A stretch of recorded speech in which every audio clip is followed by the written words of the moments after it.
And honesty hurts, and a lot of people, they just shy away from the truth because they would rather be ignorant than have someone like me right now in your face telling you that you're being a loser for staying with them. Hello ladies, welcome back to my channel. I have a green screen because I was just filming my main channel video, but anyways, I'm going to tell you how to get over anyone, how to get over a heartbreak, a breakup, but you got to follow all of my steps.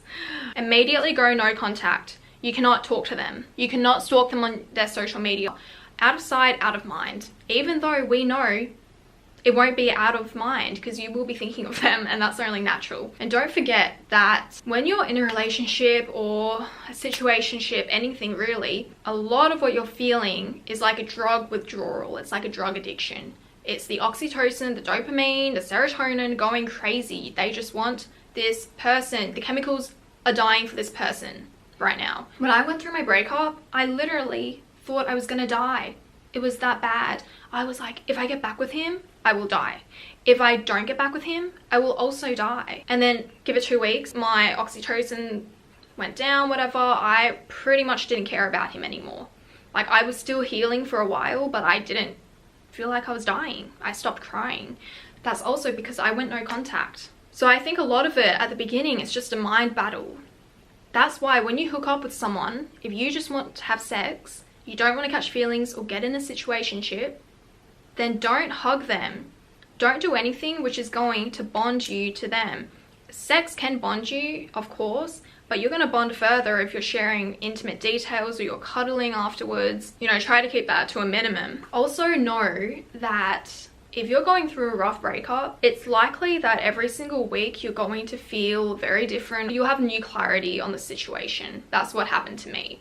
And you don't need closure. Closure is a myth, because what happens? So you're thinking, okay, I really need closure from this person.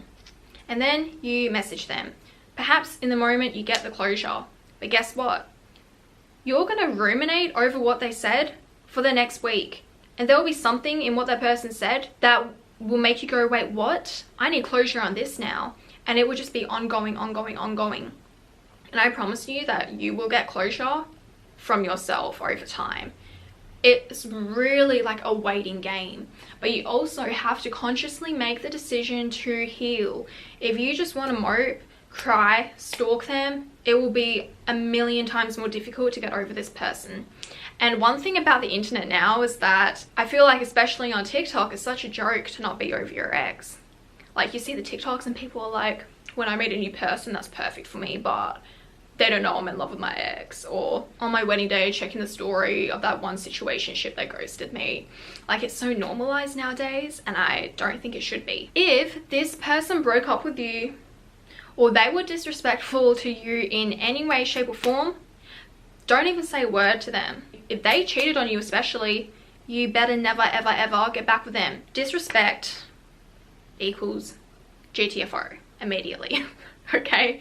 Don't let it slide. The moment someone disrespects you, they will do it again and again and again. Especially if this is happening at the beginning of the relationship or the beginning of the dating stage, because this is when they should be putting their best foot forward. And if they can't even put their best foot forward, imagine how it will be later on. Also, people are always revealing themselves in little subtle ways. Not too long ago, I was casually like speaking to this guy who did come from a very, very wealthy family, but you would never ever know he was rich because he was so low-key.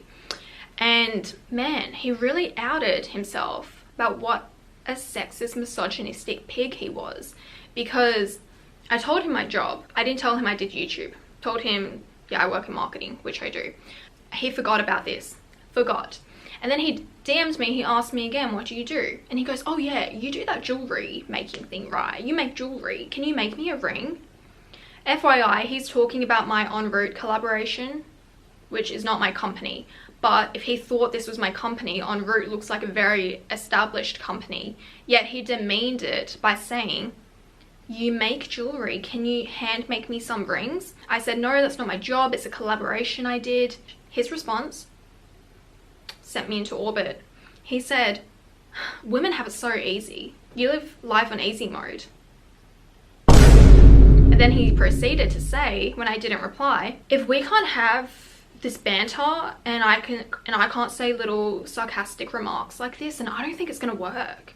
And I was like, no shit, because why would I want to date a misogynistic pig? Also, who are you to say women live life in easy mode when you live off your parents' money?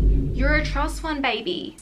Okay, how someone does one thing is how they are going to do everything. You have to analyze how someone does one thing really, and then you can extrapolate that into other circumstances. When I first met one of my exes, he had a lot of subtle red flags, but I brought them up to him and he said, I don't really know these things, you know, my parents didn't teach me about this. It will only get better, Simone. I will change. And did it get better? Hell no. The little tiny things I saw lasted throughout the relationship, and yeah, I extrapolated. It happened in different circumstances. And ladies, if he cheats on you, men, if she cheats on you, if you get back with them, you are doing the biggest disservice to yourself. You are saying, I'm not worthy of respect, love, or loyalty. You can't get back with them. I don't care how much you love them. They don't love you. Dude, it's so embarrassing. Like, I'm embarrassed if you get back with an ex that cheats on you. I know how hard it is to walk away from people, especially because, you know, we talked about the oxytocin, the dopamine. Just think of it like a drug addiction, because technically it is. You have to treat it like a drug addiction almost. Cut them off. You don't want to see them. They're dead to you. Also, I feel like it should be really easy to get over someone that doesn't treat you right, but I completely understand, especially women, we bond more quickly and easily than men, and we like a guy, we try to mold them to our ideals. And I think that's something you actually have to consciously be like, what am I doing? Do I like this person? And think logically and not let your heart override the brain. And what I do is I go into my notes and I write out the red flags. I do the whole pros cons list. So sometimes we need to be conscious of who we like. Also, don't let anyone tell you that you're not going to find someone better than them. You 100% will, especially if they were crap. You really can only go up from here unless you're not learning from your mistakes or you just have really poor taste. Some people pride themselves on poor taste. Like one of my friends, she has the literal worst taste in guys, and she loves it. She loves getting heartbroken. She loves getting cheated on. And I said, girlfriend, you need to go to therapy, because one day this will bite you in the ass. Like, it may be fun in your 20s, but it's not going to be fun later on. I think some people just enjoy playing the victim, really. I also don't recommend going and getting a rebound. I feel like the main difference between how men and women heal is that men will go get under someone else in order to get over someone. Women, most of us, we tend to heal peacefully with our friends, not on a dating app. And that is why there's studies which have shown guys never really get over their exes, because they just push the pain down. They get on top of someone else. But girls, we sort through our emotions and we deal with it. We confront the pain. And that's always the best way to get over a breakup, because you don't want to be lingering over someone years and years later. One thing that I did during my breakup was I never tried to distract myself. In fact, it made me feel more and more pain, because when the distraction was gone, I had to sit there and think about it, and the pain would hit me even harder. So I really just allowed myself to sit with my emotions and deal with it. And I wasn't with friends all the time, because friends are just another distraction. And ultimately, you're going to be alone at the end of the day. And when you're alone, you don't want to be afraid of that. How do I get over a crush? First of all, crushes are actually a severe waste of time when you think about it, because they offer nothing but like a little excitement in your life. Crushes do more bad than they do good, because they just take time away from your life. And to be honest, if I have a crush on someone, it's just the hormones. It's just the oxytocin, the dopamine, the chemicals.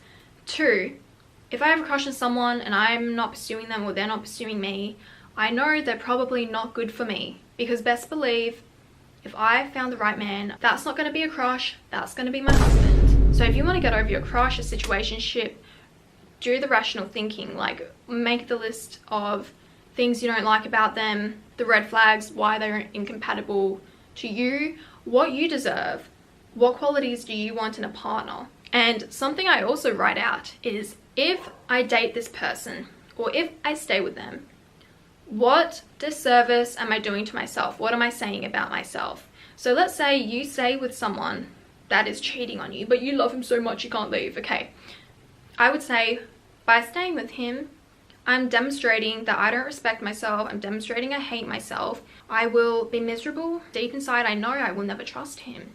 You have to be brutally honest.